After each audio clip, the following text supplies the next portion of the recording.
Alright, we've been having a problem with our SKU label printer here. It's a great little printer, it doesn't take up much space, but the way that it works is we've got this little makeshift roll dispenser back in the end so the labels can roll right off. But because it's separate from the printer, this thing will move around, or the printer will move around, and then the labels end up feeding in the wrong direction, and part of the label will get missed. They'll basically be feeding through sideways, and maybe a quarter of it won't get printed. So what I did was I built this little jig system, I guess you could call it, where the printer is going to fit right here in front. The roll of labels is going to fit right back here. I made this just as wide as a roll of labels so that it always feeds straight into the printer. So we're going to get that set up and see how it works.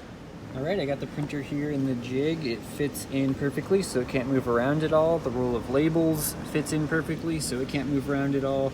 They feed straight into the printer, so we get a perfect print every single time.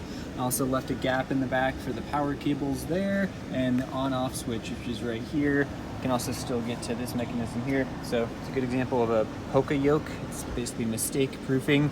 The labels will always print perfectly.